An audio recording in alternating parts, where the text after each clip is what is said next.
Hello friends, welcome back to this YouTube channel. आज के इस नए टॉपिक जो कि सबसे बड़ा और सबसे फेमस टॉपिक है, राजस्थान का इतिहास का मेवाड़ राजवंश। यस, हिस्ट्री ऑफ मेवाड़, यानी कि मेवाड़ राजवंश को हम पढ़ेंगे। और उसमें इतना बड़ा टॉपिक है कि आपको बताऊंगा कि मेवाड़ राजवंश को पढ़ने के लिए कम से कम 2-4 दिन तो आपको अकेले इस टॉपिक को ही देने पड़ेंगे।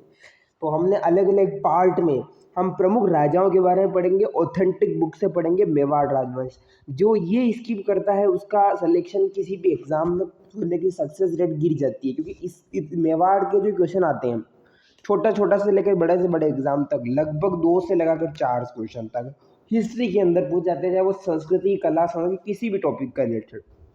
तो आज का ये वीडियो बहुत इंपॉर्टेंट होने वाला है। सभी प्रमुख मेवाड़ शासकों को हम एक ही वीडियो में कवर करेंगे, लेकिन बहुत बड़े डिटेल्स में समझेंगे जो बुक है उस अकॉर्डिंग।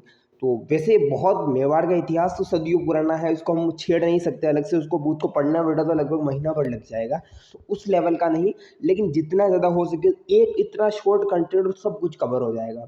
तो वीडियो आपके लिए वरदान साबित होने वाला है, रामबाण होने वाला है सभी प्रतियोगी परीक्षाओं के लिए, राजस्थान लेवल की। चैनल को सब्सक्राइब कर देना, इससे बाहर कुछ भी नहीं आएगा।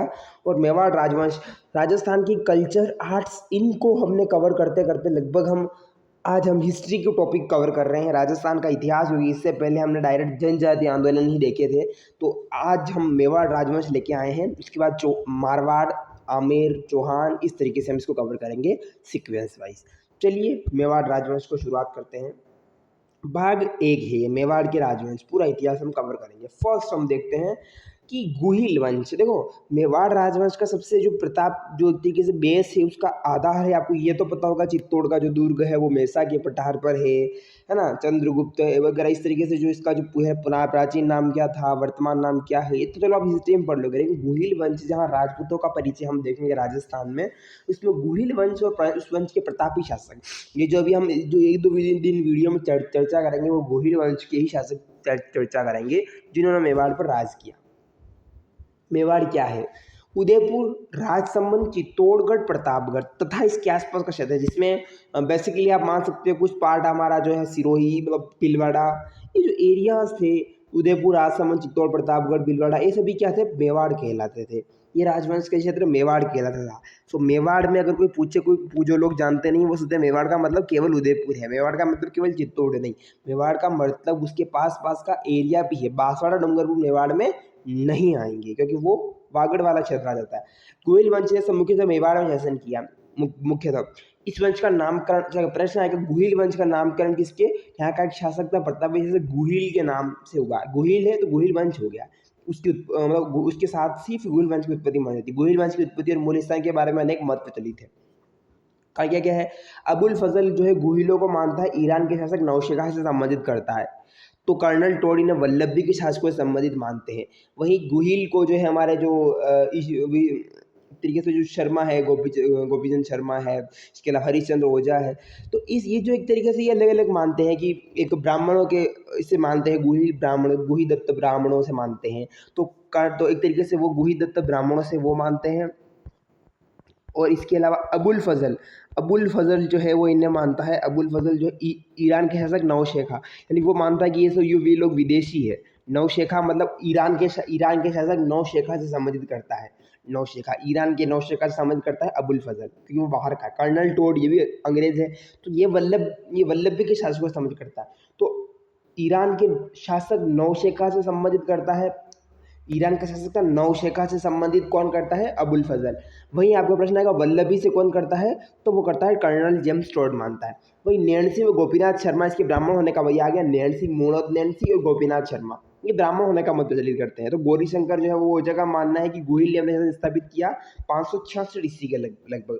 तो जीएच ओझा का बार बार याद रखना, ये प्रश्न हर बार आएगा। जीएच ओझा, गौरी शंकर हरिश्चंद्र ओझा इनका फुल फॉर्म है। तो जीएच ओझा मानते हैं कि 566 ईस्वी के लगभग गुहिल ने अपना शासन स्थापित किया। तो क्या आप मेवाड़ का इतिहास 566 से मानोगे कि उससे पहले मेवाड़ नहीं था? लेकिन हम राजवंश को कवर कर रहे हैं जो बेसिकली जो सबसे ज़्यादा प्रोमिनेंट थे। गुहिल के बाद मेवाड़ का प्रतापी शासक हुआ बप्पा रावल। इनको अगर आपने नहीं पढ़ा, बेसिकली आज मेवाड़ में जो एकलिंगनाथ जी का प्रसिद्ध मंदिर है वो बप्पा रावल की ही देन है।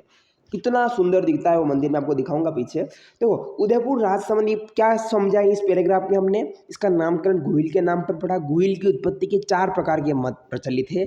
अबुल फजल मानता है ईरान का शासक नौशेखा से, ईरान के शासक नौशेखा से संबंध मानता है अबुल फजल। जेम्स टोड जो मानता है वो वल्लभी के शासक को मानता है। शासकों से 2 मानते हैं, अबुल फजल और कर्नल टोड, दोनों विदेशी थे, तो दोनों विदेशों से मानते हैं, नौशेखा संबंधित और कर्नल टोड वल्लभी के शासकों से। नैन्सी और गोपीनाथ शर्मा, शर्मा है तो ब्राह्मणों से मानेंगे। गौरीशंकर हरिश्चंद्र के अकॉर्डिंग, जीवन चोपड़ा के अकॉर्डिंग 566 ईस्वी में लगभग गोहिल ने शासक स्थापित किया, और गोहिल के बाद हमारा 566 के बाद लगभग बप्पा रावल 734 में मानमोरी को हरा के बनते हैं। तो राज प्रशस्ति के अनुसार बप्पा रावल ने 734 ईस्वी में 734, प्रश्न आएगा क्रमानुसार जमाइए, फर्स्ट पे आ जाएगा गोहिल, सेकंड पे आएगा बप्पा रावल, बप्पा रावल के बाद रतन, इस प्रकार से हमारा देखेंगे इसको। 734 ईस्वी से 753 तक चित्तौड़ का शासक मानमोरी, उससे पहले जो शासन कर रहा था मानमोरी को हराकर चित्तौड़ पर अधिकार किया। क्या होता था, युद्ध में हम किसी को हरा देते तो वो हमारा क्षेत्र हो जाता था, तो बप्पा रावल ने हराया मानमोरी का शासक, मानमोरी को 734 ईस्वी में राज प्रशस्ति के अकॉर्डिंग परास्त किया। क्या राजधानी थी, हराता है तो अपना एक राजधानी बनाता है, कैपिटल बनाता है, नागदा। नागदा उदयपुर जो है वो राजधानी बनाई जाती है बप्पा रावल द्वारा। बप्पा ने कैलाशपुरी में एकलिंगनाथ जी मंदिर का निर्माण करवाया। कैलाशपुरी, उदयपुर कैलाशपुरी है, एक एरिया आप मान सकते हैं, कोई जिला कोई अगर एरिया नहीं है, कैलाशपुरी उदयपुर में एकलिंगनाथ जी, प्रश्न का लकुलिश, एकलिंगनाथ जी को लकुलिश मंदिर भी कहते हैं, तो लकुलिश में प्रश्न का लकुलिश मंदिर का निर्माण किसने करवाया, पता नहीं चलेगा कहाँ किसने करवाया, लकुलिश ही एकलिंग जी है, तो बप्पा रावल ने करवाया है। बहुत बार सीईटी में वगैरह आता रहता है। एकलिंग जी गुहिल वंश के कुल देवता थे। तो अब एकलिंग जी फिर दीवान घोषित, फिर एकलिंग जी को सभी मेवाड़ के शासक दीवान मानते, फिर उन्हीं के नाम पर शासन करते कि हम एकलिंग जी के दीवान हैं। फिर आप महाराणा प्रताप, कुंभा, उदय सिंह, राणा रतन सिंह, रावल, मोगल वगैरह सब आप इनको देखोगे तो ये सब एकलिंग जी को एक तिरवल मानते थे। गौरीशंकर हरिश्चंद्र ओझा, जी बार बार आएगा, जी ओझा के बप्पा का वास्तविक नाम काल भोज था। काल भोज यानी कि काल को भी भेदने वाला है, तो काल भोज है बप्पा रावल को माना जाता था। काल भोज किसका प्राचीन किसका उपनाम था, तो ये बप्पा रावल का ही था। किसके अकॉर्डिंग था, जी ओझा के अकॉर्डिंग, गौरीशंकर हरिश्चंद्र ओझा के अकॉर्डिंग। बप्पा कालभोज की उपाधि थी, एक्चुअली ये नाम नहीं था, उनकी उपाधि थी। वीर विनोद की रचनाकार कविराज श्यामल दास, यहाँ पे प्रश्न आएगा वीर विनोद की रचना, इस किताब की लाइन लाइन में, एक लाइन में 2 प्रश्न है। तो वीर विनोद के रचनाकार कौन है, वीर विनोद पुस्तक किसने लिखी, श्यामल दास, कविराज श्यामल दास ने, कवियों के राज कविराज श्यामल दास ने। बप्पा किसी राजा का नाम नहीं, अपनी तो खिताब था, खिताब का मतलब किताब नहीं, खिताब एक ख्याति, एक उपाधि, एक पदवी हम बोलते हैं, वो था। मान्यता है कि बप्पा चित्तौड़ के शासक मानमोरी के यहाँ सेवा में था, सर्विस में थे। तो फिर क्या हुआ, जब चित्तौड़ पर विदेशी सेना का हमला हुआ तो उनसे मुकाबले की चुनौती बप्पा ने स्वीकार की। तो जब चित्तौड़ पर विदेशियों का हमला हुआ तो एक बप्पा रावल, उससे पहले मानमोरी जो थे उनको एक यहाँ पर सेवा था, सेवा एक तरीके से सेवा में था। तो जब विदेशियों का हमला हुआ तो उन्होंने एक तरीके से उनको चुनौती को स्वीकार किया और अपनी तरफ से युद्ध लड़ा, उन्होंने सिंध तक खदेड़ा, ऐसी मान्यता है। इसीलिए इतिहासकार सीवी वैद्य उसकी तुलना चार्ल्स मार्टेल, इतिहासकार चार्ल्स मार्टेल से किसकी तुलना की जाती है, सीवी वैद्य सीवी वैद्य के अकॉर्डिंग चार्ल्स मार्टेल कौन है, प्रश्न आएगा। राजस्थान के चार्ल्स मार्टेल सीवी वैद्य के अकॉर्डिंग किसे माना जाता है, बप्पा रावल। चार्ल्स मार्टेल कौन था, फ्रांसीसी क्रांति का सेनापति जिसने यूरोप में सर्वप्रथम मुसलमानों को परास्त किया था। तो बप्पा रावल भी अपने धर्म के प्रति कट्टर थे। तो विदेशियों को हराने में राजस्थान के मेवाड़ के चार्ल्स मार्टेल कौन बने थे, चार्ल्स मार्टेल किसी को पदवी दिया, जिस प्रकार से राजस्थान का गांधी है, राजस्थान की मीरा है, उस तरीके से आधुनिक युग का गांधी, अलग अलग गांधी की पदवियाँ होती है। इस प्रकार से चार्ल्स मार्टेल जो मेवाड़ का Charles Martel, Bappa Rawal. Charles Martel ने किया क्या था, याद रखना, फ्रांसीसी सेनापति था जिसने यूरोप में पहली बार मुसलमानों को हराया, सर्वप्रथम मुसलमानों को यूरोप में हराया था फ्रांसीसी क्रांति से। करते हैं कौन करते हैं, सीवी वैद्य। ये थे बप्पा रावल, इनका जो नेतृत्व है बप्पा रावल एकलिंगनाथ जी मंदिर का निर्माण कैलाशपुरी में करने वाले, जिसको लकुलिश मंदिर भी कहा जाता है, बहुत प्रसिद्ध शासक 734 ईस्वी में हुए थे बप्पा रावल। बहुत फेमस मंदिर एकलिंगनाथ जी टेम्पल, कभी आप उदयपुर जाओ तो इस मंदिर में आप जरूर जाना, कैलाशपुरी में अवस्थित है। और ये मंदिर बनाया था बप्पा रावल ने। आप सोचो उस टाइम की जो कलाकारी थी, उस टाइम की नक्काशी थी, वो आज के युग से तुलना करना पॉसिबल ही नहीं है, और जहाँ पर आज का एआई का युग है। अगली बात करते हैं जत्र सिंह, फेमस फेमस हमने इसको लिखा है। ऐसा मत सोचना कि 753 के बाद तो कोई शासक नहीं बना, क्या, बिल्कुल बना। हम मेजर ले रहे हैं, जो इसके बिल्कुल प्रश्न नहीं छूटेंगे। बुहिल के ही एक वंशज जत्र सिंह ने परमारों से चित्तौड़गढ़ क्षेत्रों से अपनी राजधानी बनाया। तो मानमोरी को हराकर बप्पा रावल बनते हैं, तो परमारों से पहले परमार करते आ गए थे बीच में, तो परमारों को हराकर वापिस राजधानी चित्तौड़गढ़ को बनाया जत्र सिंह। 1225 इसमें भूताला के युद्ध में दिल्ली के गुलाम वंश के सुल्तान इल्तुतमिश की सेना को पराजित किया। दिल्ली के सुल्तान उस समय थे इल्तुतमिश, तुर्की डायनेस्टी उस टाइम थी इल्तुतमिश तुतमिश इल्तुतमिश की सेना को पराजित किया था भूताला के युद्ध में। तो भूताला का युद्ध कब लड़ा गया, प्रश्न आएगा भूताला का युद्ध 1227 में। काफी बार एग्जाम में है भूताला का युद्ध, क्या याद रखना, भूताला का युद्ध कौन लड़ेगा, भूताला जत्र सिंह।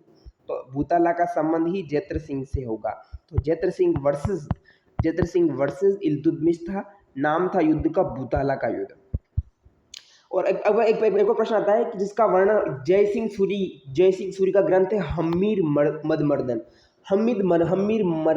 जय सिंह सूरी का ग्रंथ, जय सूरी का ग्रंथ है हमीर मर्दन। अब इसमें हमीर कौन है, प्रश्न आएगा हमीर हमारा राणा हमीर है क्या, वो रणथंभौर वाले हमीर है, या फिर रावल जो हमीर यहाँ पर बनेंगे वो हमीर है, नहीं दोनों हमीर नहीं है, वो इल्तुतमिश जो जय सिंह सूरी हमीर कहता है, इल्तुतमिश को हमीर कहा गया। प्रश्न आएगा हमीर कौन है, हमीर मदमर्दन में हमीर जय सिंह सूरी ने हमीर की पदवी किसे दी है, वो इल्तुतमिश था।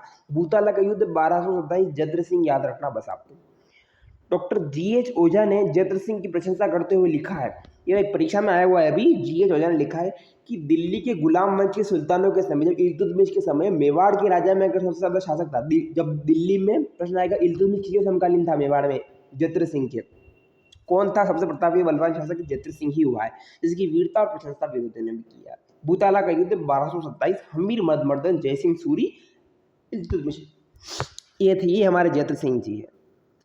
ये पेंटिंग्स मैंने काफ़ी फाइंड आउट की है। और एक तरीके से आप देखो जत्र सिंह का जो काल रहा है, भूताला का युद्ध इन्होंने लड़ा था, उस समय डायनेस्टी चलती थी, वंश, उसमें जो सल्तनत चलती थी दिल्ली सल्तनत, तो दिल्ली सल्तनत की जो गुलाम वंश था उसमें इल्तुतमिश को इन्होंने पराजित किया था, और ये प्रतापी शासक थे मेवाड़ के उस टाइम के।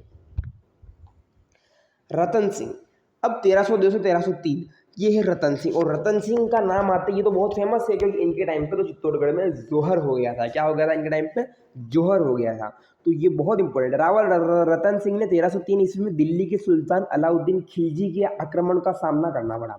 रावल रतन सिंह को 1303 ईस्वी में, 1303 चित्तौड़गढ़ का प्रथम शाखा पूरी दुनिया जानती है, पूरी दुनिया जानती है, राजस्थान ने, भारत ने, पूरी दुनिया जानती है उस शौर्य को, उस बलिदान को, जहाँ पर अलाउद्दीन खिलजी आता है अटैक करने।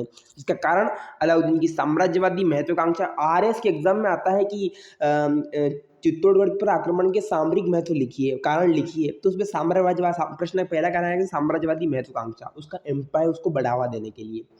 सैनिक एवं व्यापारिक उपयोगिता, 3 कारण थे, साम्राज्यवादी महत्वाकांक्षा, सैनिक और व्यापारिक उपयोगिता, क्योंकि चित्तौड़गढ़ के दुर्ग पर खेती की जाती था एकमात्र, तो बहुत तरीके से परफेक्ट दुर्ग था ये। 1540 में मलिक मोहम्मद जायसी द्वारा लिखित पद्मावत, ये तो आपने 12th क्लास में भी पढ़ा होगा, मलिक मोहम्मद जायसी लिखते हैं पद्मावत, 1540 में लिखते हैं, याद रखना। अलाउद्दीन खिलजी के चित्तौड़ आक्रमण का कारण बता रखा है, तो मलिक मोहम्मद जायसी के अकॉर्डिंग देखो, हमारे जो मेजर कारण पता चलता है, जो बहुत जिसको मानने सही हो सकता है, वो बताए साम्राज्यवादी महत्वाकांक्षा और सैनिक और व्यापारिक कारण, कि सेना को बढ़ावा देने के लिए, आर्थिक महत्व के लिए, उसको लूटने के लिए, खजाना लेने के लिए, साम्राज्यवाद को बढ़ावा देने के लिए अटैक किया। लेकिन जायसी, मलिक मोहम्मद जायसी 1540 में बोलते हैं कि नहीं, रावल रतन सिंह की पत्नी पद्मिनी को प्राप्त करना चाहता था, अलाउद्दीन खिलजी से अटैक किया। दोनों कारण अपने आप में, हम किसी को क्लेम, किसी को सही गलत नहीं बताएंगे, लेकिन दोनों ही कारण माने जाते हैं। डॉक्टर दशरथ शर्मा इस मत को मान्यता प्रदान करते हैं कि हाँ, पद्मिनी सुंदर थी तो उसको प्राप्त करने के लिए किया होगा अटैक। अलाउद्दीन की सेना से लड़ते हुए रतन सिंह, उसको सेनापति गोरा बादल वीर गति को प्राप्त हुई है। तो गोरा बादल का बलिदान, गोरा बादल किसके सेनापति थे, गोरा बादल का बलिदान संबंधित है रतन सिंह से। रतन सिंह तो कभी मत भूलना, पद्मिनी ने 1600 महिलाओं को लेकर जोहर कर लिया। पुरुष जो है वो जोहर करते हैं, पुरुष जोहर करते, जोहर महिलाएं करती है, पुरुष केसरिया करते हैं, पुरुष केसरिया करते हैं। इस युद्ध में अलाउद्दीन खिलजी का समकालीन इतिहासकार था अमीर खुसरो।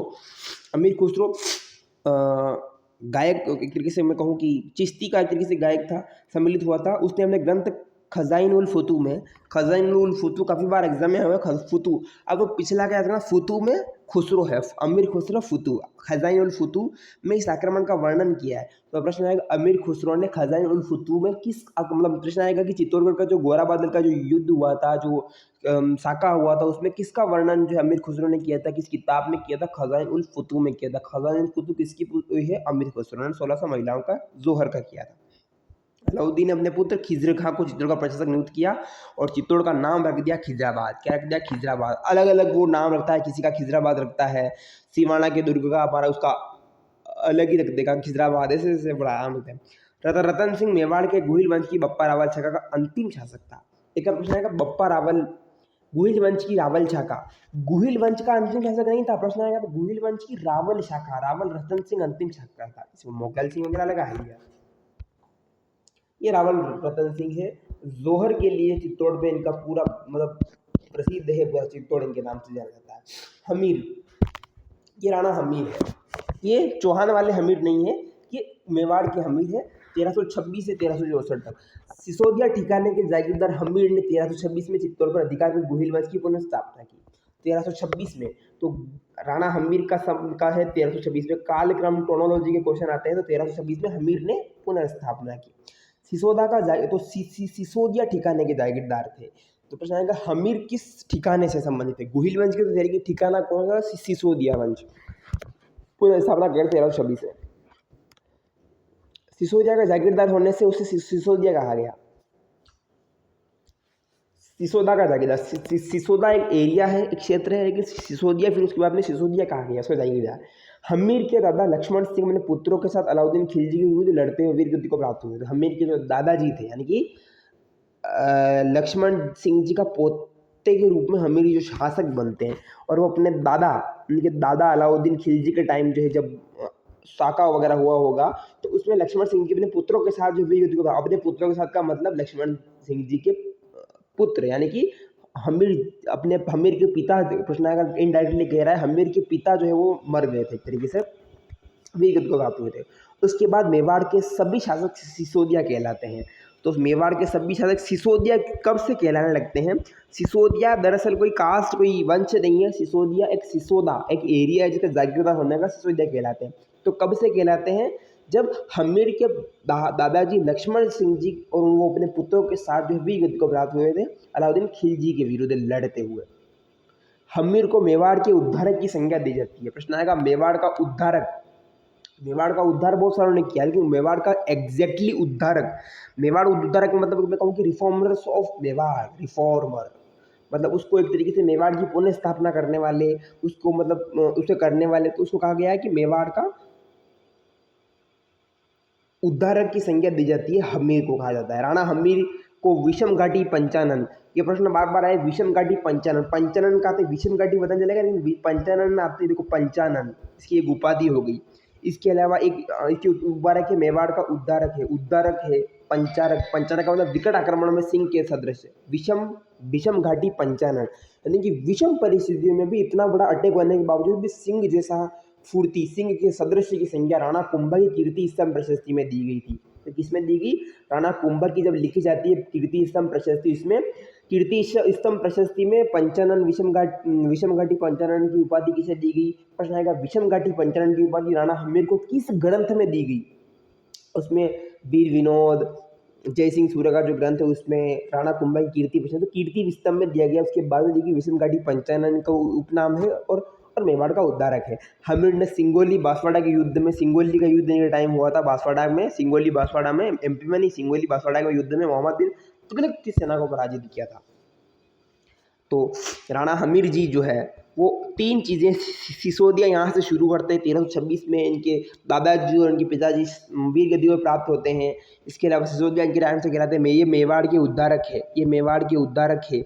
ये विषम घाटी पंचानन है, यानी कि सिंह विषम परिस्थिति में विषम घाटी पंचानन की जो संज्ञा दी जाती है, क्योंकि मतलब कीर्ति स्तंभ प्रशस्ति में दी गई। और तीसरा ये है, इनका इस समय युद्ध हुआ था सिंगोली का युद्ध। प्रश्न आएगा भूताला का युद्ध किसके टाइम हुआ था? तो राजा बहुत सारे कंफ्यूज मत होना, भूताला का जो युद्ध जयद्रथ सिंह के टाइम हुआ था, वही राणा हमीर के टाइम हुआ था सिंगोली का युद्ध, मोहम्मद बिन तुगलक। ये है राणा हमीर, बहुत प्रतापी शासक हुए थे मेवाड़ के राणा हमीर। आप देख सकते हो अपनी स्क्रीन पर, अपनी यूट्यूब की मोबाइल की स्क्रीन पर आप देख सकते हो राणा हमीर का जो ये है।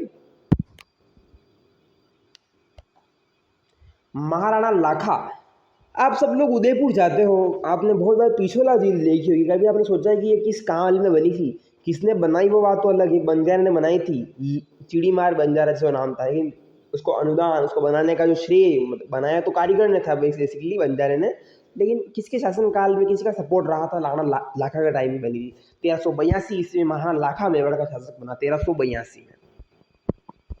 मारवाड़ के रणमल की बहन हंसाबाई का विवाह लाखा के पुत्र चुंडा के साथ होना था। तो राणा लाखा का पुत्र राणा चुंडा थे। कौन थे? राणा लाखा के पुत्र चुंडा थे। तो मारवाड़ के रणमहल की बहन, मारवाड़ के रणमल की बहन हंसाबाई, तो मारवाड़ के रणमल की बहन थी हंसाबाई का विवाह लाखा के पुत्र चुंडा के साथ होना था।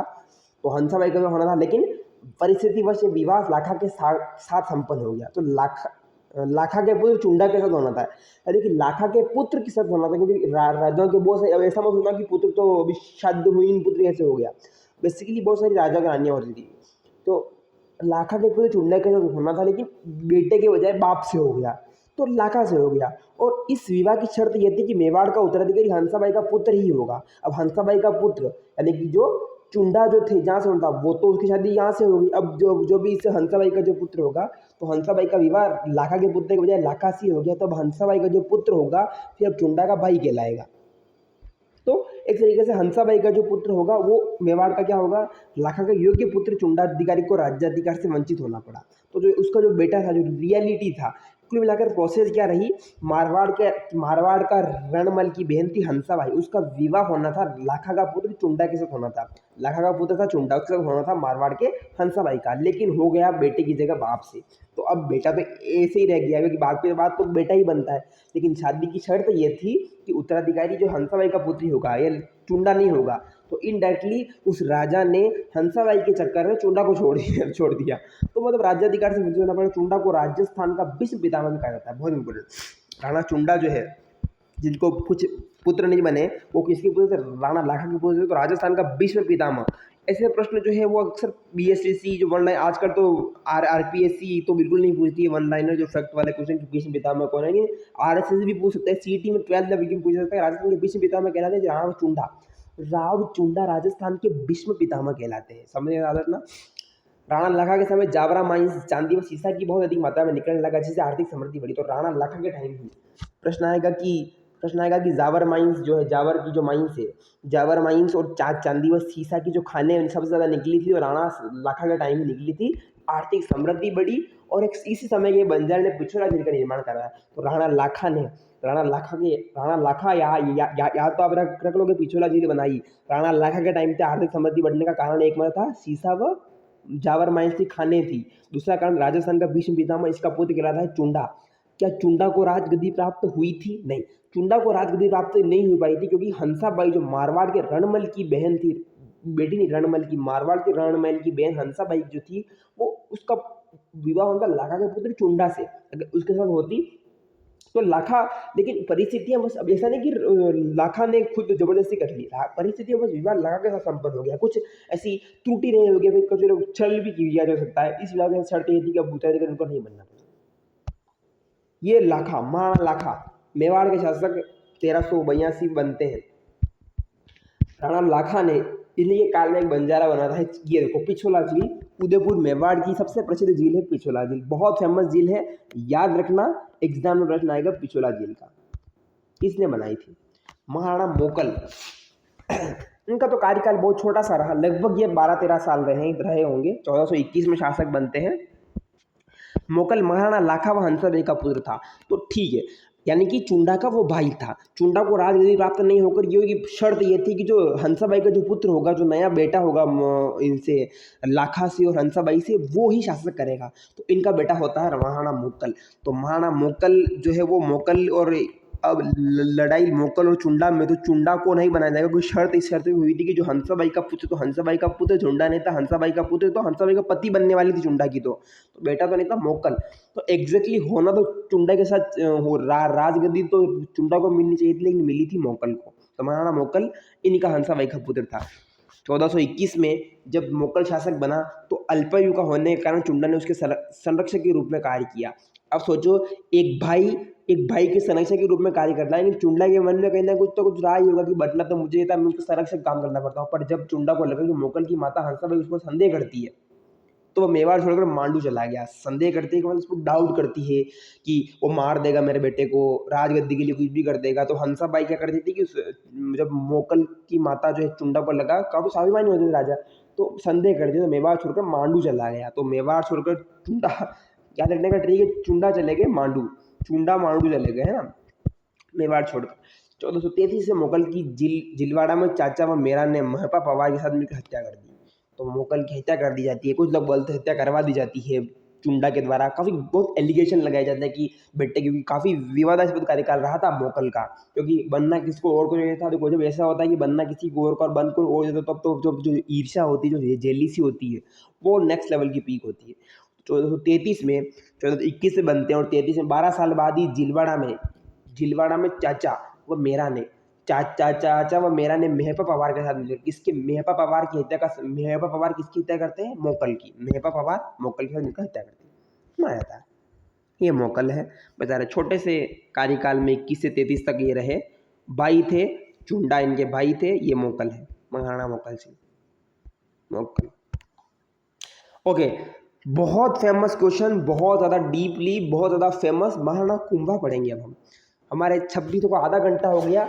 बहुत मेवाड़ के बहुत सारा शासक हैं, हम कवर करते जा रहे हैं। मैं आपको कुछ पाप नहीं काट रहा हूँ, बहुत डिटेल में समझा हूँ। केवल कुंभा इस वीडियो में हमें कवर कर लेते हैं, फिर अगले पार्ट में मेवाड़ के पार्ट 2 में हम जो बचे हुए शासक जैसे प्रताप, उदय सिंह और बाकी के शासक राज सिंह वगैरह, इनको हम कवर करने का प्रयास करेंगे। कुंभा 1433, ठीक महाराणा मोकल के तुरंत हत्या करने के बाद महाराणा मोकल से पहले बनते हैं 1433 में महाराणा कुंभा बनते हैं। कुंभा के आपको इनकी उपाधियां याद करके थक जाओगे, और वैसे बहुत सरल है इनकी उपाधियां। देखो, सीक्वेंस क्या याद रखोगे, अभी हमने जितना पढ़ा उस अकॉर्डिंग याद रखोगे। सबसे पहले नंबर पे गुहिल के बाद बप्पा रावल के बाद रतन सिंह रतन सिंह के बाद जो है हमारे रतन सिंह के बाद हमारे राणा लाखा बने थे ना,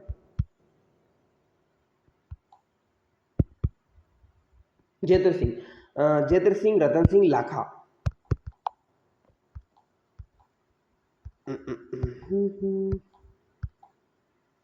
तो दूसरे नंबर पे जयद्र सिंह, तीसरे नंबर पे रतन सिंह, चौथे नंबर पे महाराणा लाखा, पांचवें नंबर पे महाराणा मोकल, कालक्रम के अनुसार जमाना है। और छठे नंबर पे मोकल के बाद तुरंत बनते हैं कुंभा। कुंभा के बाद हम जो है उदय सिंह वगैरह। ठीक है, मेवाड़ का शासक बना कुंभा। मोकल के बाद उसका पुत्र, मोकल के ही पुत्र थे महाराणा कुंभा। तो महाराणा कुंभा के दादाजी का नाम याद रख लोगे, महाराणा लाखा ही उनके दादाजी थे। ऐसे आपको हायरार्की याद रखनी है। राठौड़ों का मेवाड़ में प्रभाव समाप्त, मेवाड़ में प्रभाव समाप्त कर उसने मेवाड़ी सामंत को विश्वास अर्जित किया। राठौड़ यहाँ तक आ गए थे मेवाड़ तक, लेकिन उनको हराया। कुंभा ने चित्तौड़ एवं कुंभलगढ़ को अपनी शक्ति का केंद्र बनाया, सब लोग जानते हैं कुंभलगढ़ दुर्ग।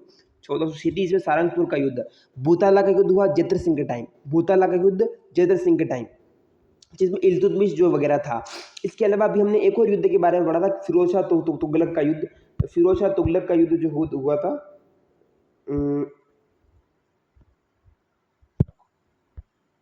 भीष्मगढ़ी पंचानन तुगलक, हाँ।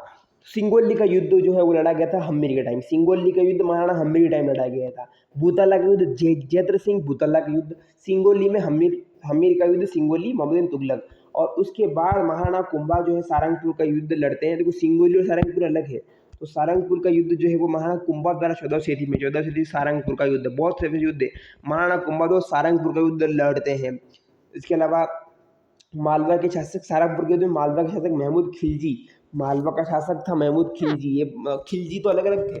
तो एक अटैक करने के बाद बहुत सारे बन जाते, तो खिलजी को परास्त कर बंदी बना लिया।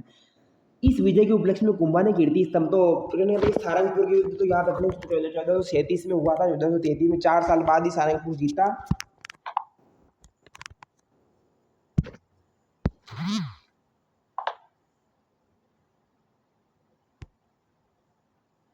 ठीक है,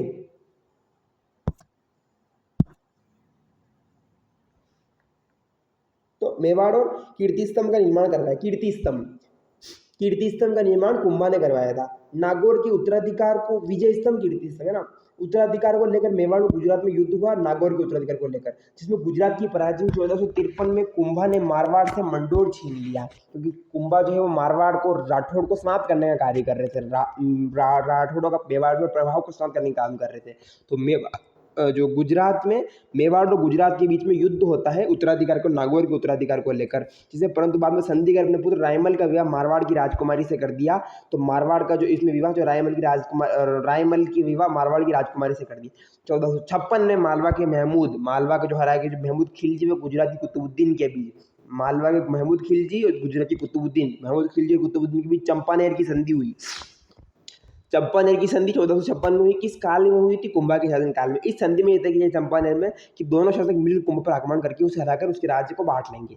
मतलब प्लानिंग कर रहे हैं 1456 में, क्योंकि 1453 में जो है वो कुंभा ने क्या किया, मंडोर छीन लिया और इस तरीके से किया था।